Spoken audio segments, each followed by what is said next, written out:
Hi everyone, good afternoon, and welcome to your BetterGradesFast.com live online tutorial. It's my pleasure to serve you today. Welcome to our first Student Success Skills class. The aim of this class is to promote the skills and abilities that you need to be successful in every examination, not just your formal exams, but also your midterms, your end of terms, etc. So, from these classes, you should be learning valuable information that should apply to each subject that you do.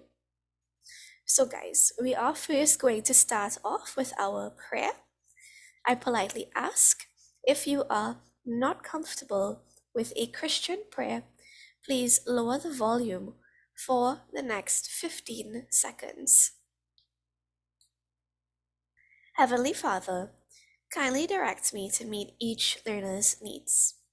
Please direct each learner to clearly understand all that is necessary for success. In Jesus' name, amen. Alright, guys, I am ready to have some fun today. What about you? Great. In that case, let's start with our joke of the day. And today's joke of the day is brought to us by Avanel. Let's see what she has for us. Why didn't the skeleton go to the ball? Why didn't the skeleton go to the ball?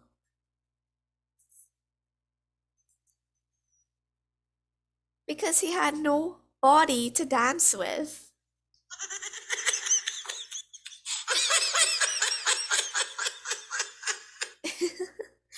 Good one, Avanel. Alright, guys, so we are going to be starting off with some tips. So, this is more of an introductory class since it is our first student success skills class. And we'll be starting off with some tips for exam success.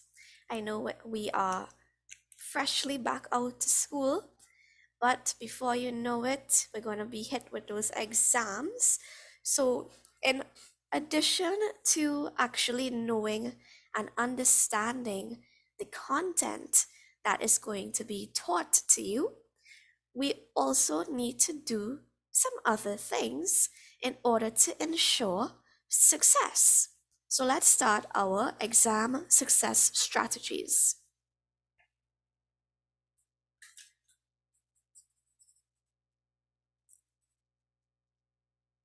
All right. So this one, our first tip, is something that we often overlook because we don't perceive it as something very important, but get organized. Organization is so important, guys. You would not believe. Having a designated clutter-free space,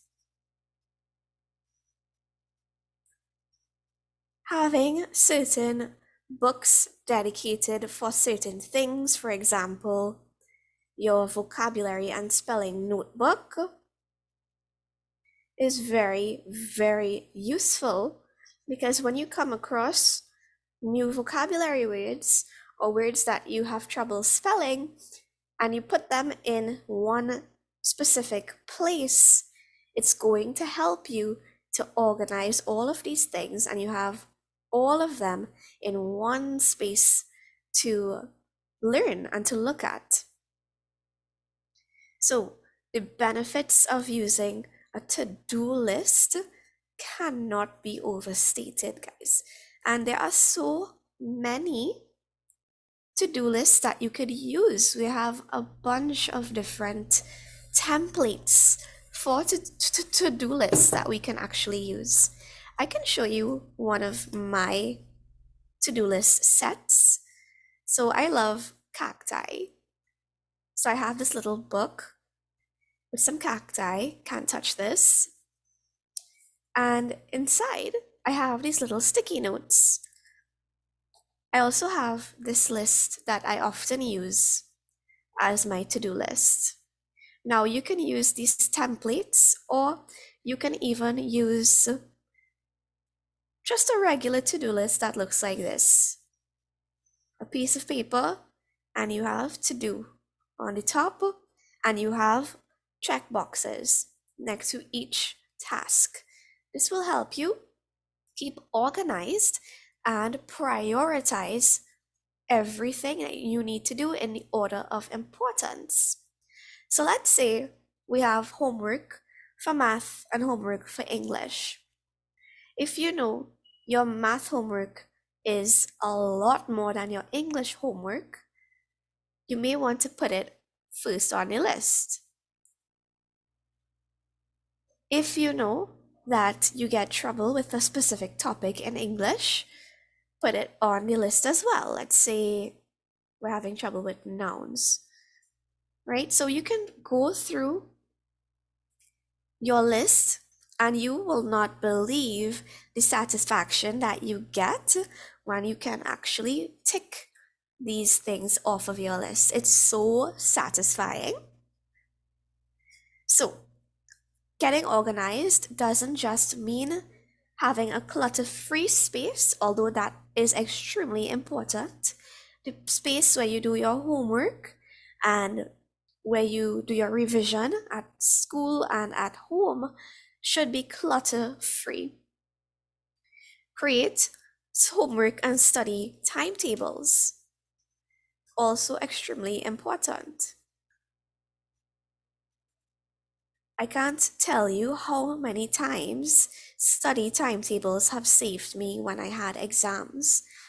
It's very important to know when you're going to study, what you're going to study, and for how long. So let's say we have midterms coming up. We can simply use it doesn't even have to be complicated, a timetable that looks like this.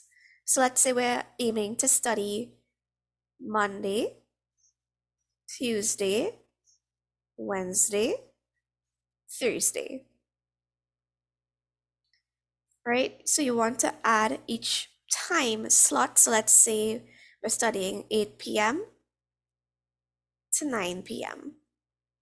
So you put the specific topic that you're going to study, and I'd advise leaving some room as well to make a little note of any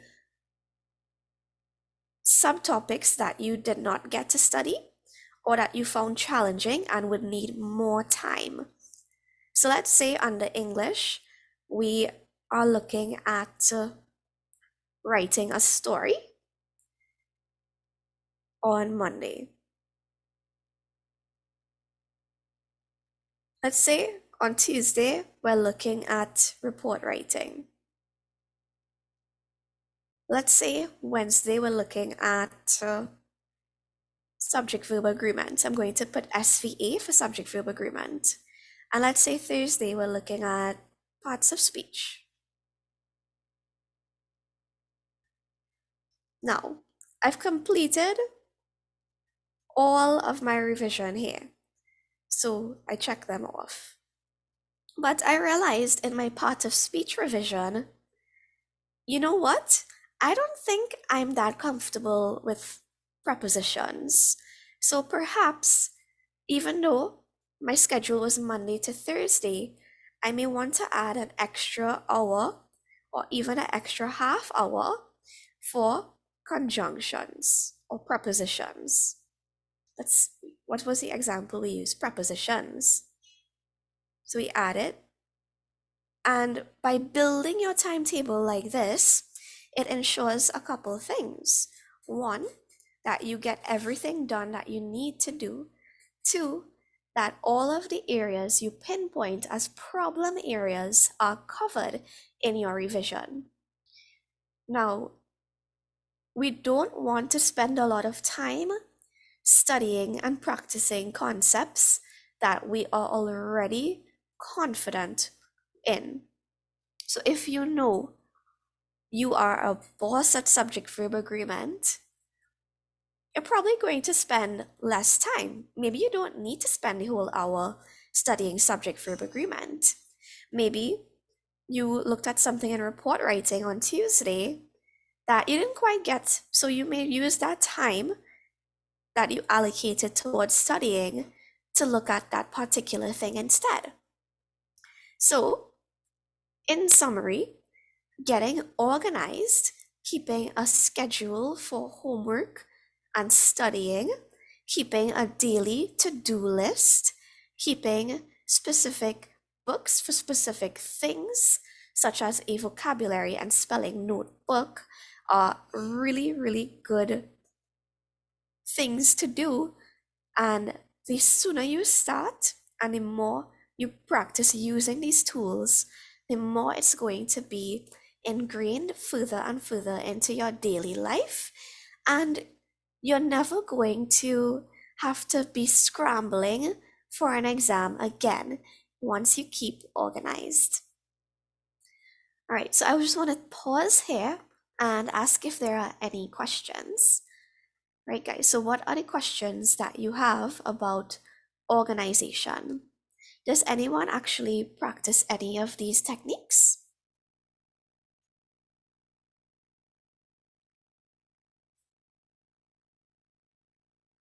And these techniques will be guaranteeing results whether you are at the primary level or the secondary level. All right, so Jamel says he tried. Okay. And what are the challenges with keeping organized? It's one thing to start off hot and sweaty, right? But how do we actually keep that going? How do we motivate ourselves to keep organized for the entire term, for the entire year?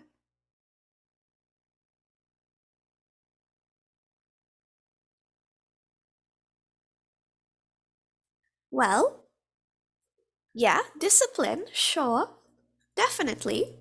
But sometimes we do lack discipline. Yeah, we are humans. And we may not always keep to our to-do list. We may not always keep to our timetables. So what I like to do is use rewards and punishments. Now, they don't have to be formal rewards and punishments, right? But if you reward yourself with something small at the end of a week, so let's look at the study timetable. For example, I love chocolate. Anyone that knows me knows that I'm in love with chocolate. So if I do everything on my study timetable as a student, at the end of the week here, I'll reward myself with a chocolate bar. You can reward yourself in many different ways. Yeah, that is very correct. So Jamel made a very good point. It is psychology. Humans and animals have a better chance of repeating a specific behavior once that behavior is rewarded. If that behavior is punished, chances are the behavior will not be repeated, right? So let's say for my entire study timetable, I only studied on Thursday. Now, I'm not going to say, okay, 1 out of 5 days, that seems good enough. I can reward myself. No, right? Be strict with yourself. Say, okay, I could have done better. And I know this is hard, but give yourself a small punishment. So if you know you use the internet for an hour a day, say, okay, I did not fulfill my study timetable. I'm going to knock 30 minutes off of that hour for this week. If you really have trouble with that, because who wants to punish themselves, right? Have someone that could help you keep yourself accountable. So that could be a friend, that could be your parent. So say, okay, mommy, this is my study timetable. if I don't stick to this, you need to do XYZ. You need to not let me have a snack, or you need to limit my internet time, right? So it's just all about keeping yourself accountable and keeping that discipline to form healthy habits. All right, any questions, any comments? I'm just going to launch this poll. Let me know if you guys are confused, if you'd like any further clarification on anything.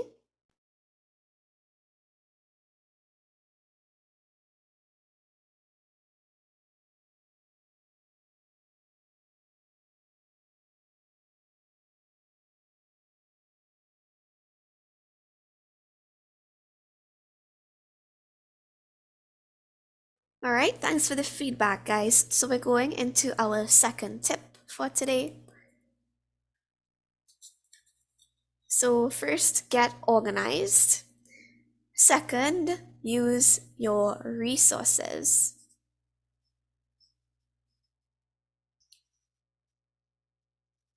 Right? So remember, we're looking at all of this in the context of success, not just at exams, but developing healthy habits that will take you through for the rest of your life, especially in academics, but also in other areas of your life, right? So use your resources. Knowledge is power. You can never have enough knowledge. You can never have too much information. So let's put this back in the context of school.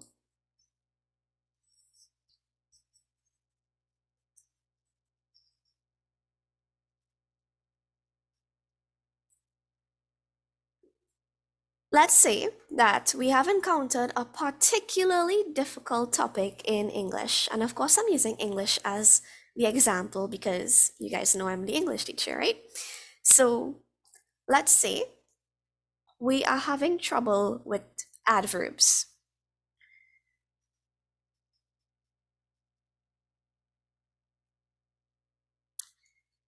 And we choose to not say anything in class when the teacher is explaining adverbs to us.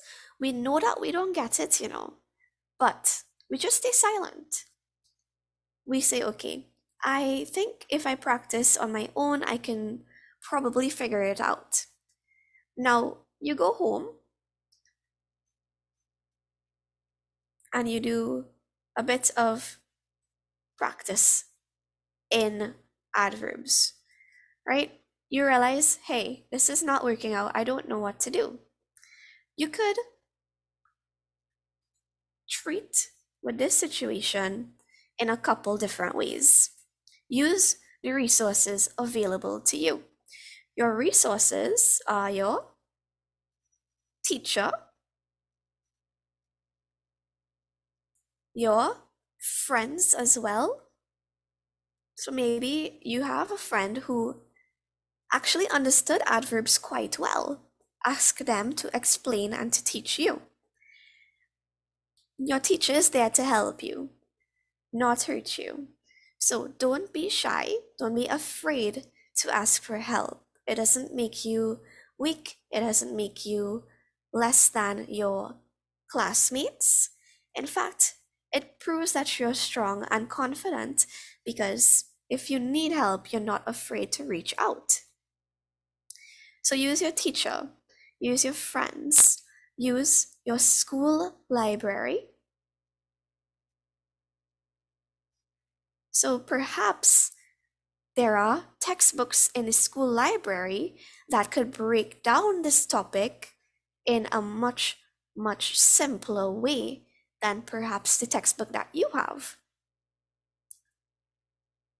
And of course, one of the most prevalent, prominent resources that we have is the internet as well. The internet can be a gold mine of information. So where these resources may fail, I'm sure on the internet you can find some explanation that will actually help you.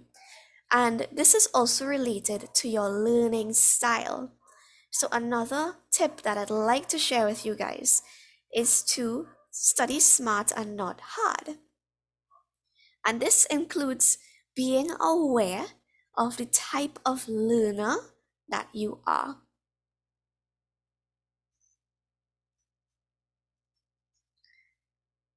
How many of us know the type of learner that we are?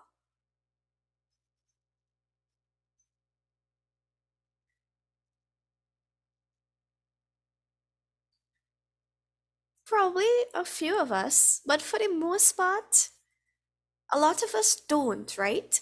And we don't really know what type of learner we are until we really start studying,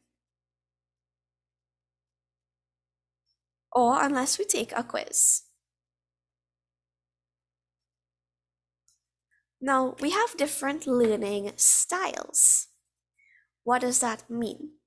Well, you have the visual learner who retains and learns information best by seeing. You have the auditory learner that learns best not by looking but by listening.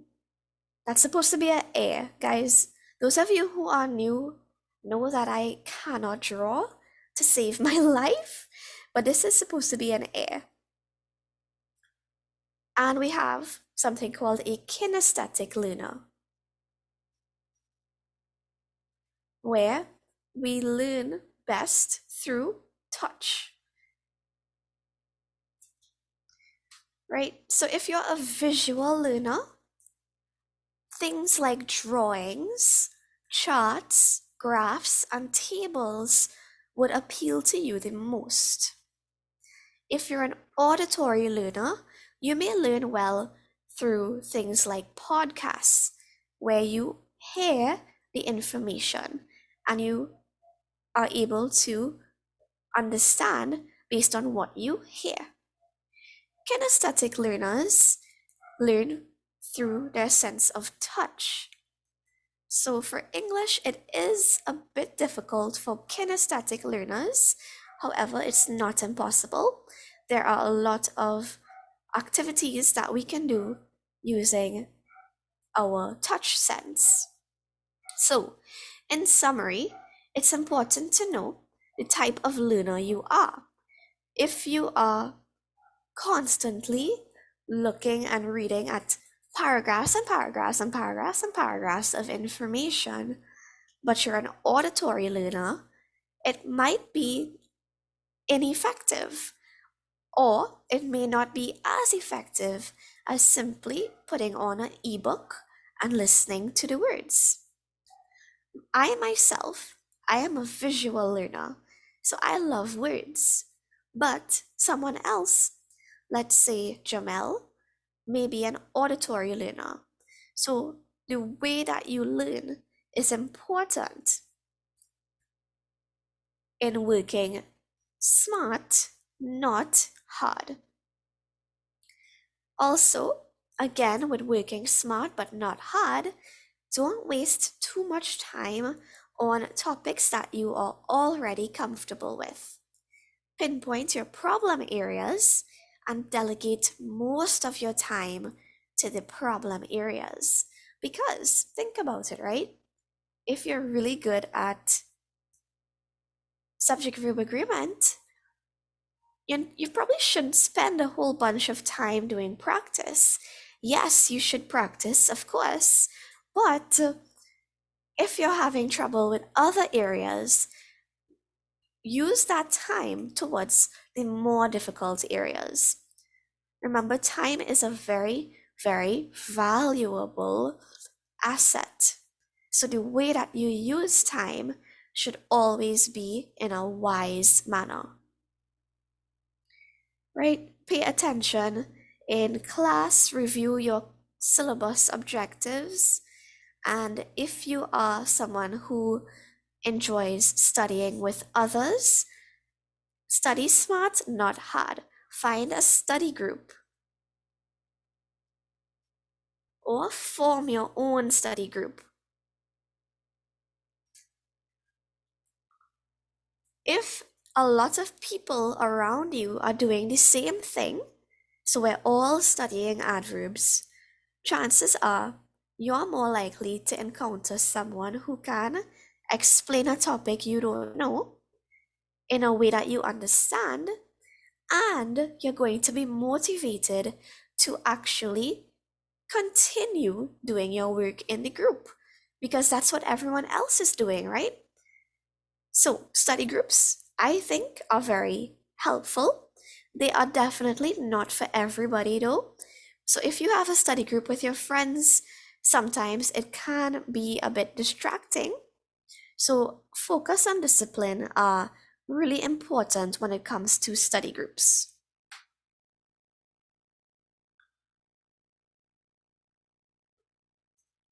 Right, so guys, do we have any questions, any comments? I hope this is useful to you and you will be putting these things in practice, especially getting organized, using all resources available to you, and studying smart, not hard. So if you don't know what type of learner you are, there are a million quizzes online that you could take. In fact, we at the Personal Tutoring Institute also have a learning style assessment. So if you book a one-on-one with us, you are required to fill that assessment out so that we know your learning style. Right? Always work smart, not hard. You could work really, really hard and gain no results. But if you work really, really smart, you're always going to see results. Okay, so guys, that will conclude my tips for you today. For those of you who came in a bit late, today we looked at our exam success strategies. So just to recap, we said we need to get organized, organize your space, but also organize your work. So have to-do lists, have study timetables, and have homework timetables. We said use your resources. These are all the resources you could use. Of course, there are many others. And we want to study smart and not hard. So knowing your learning, the type of learner you are, and joining a study group, you can definitely stop working as hard, but work very smart. All right, guys, so if there are no questions, we are going to end our class today. Next, we have business class with Mr. Dalton. So if you are registered for the business classes at the CSEC level, be sure to rejoin using the same login credentials. That begins at 6 p.m. So let's go ahead and end our class. Thanks for joining me today for our first student success skills class. It was a pleasure serving you today. Please take a minute to fill in our quality control questions. Let us know what we can do to better serve you. All right, guys, have a great afternoon and an even greater weekend, and I'll see you all next week. Bye.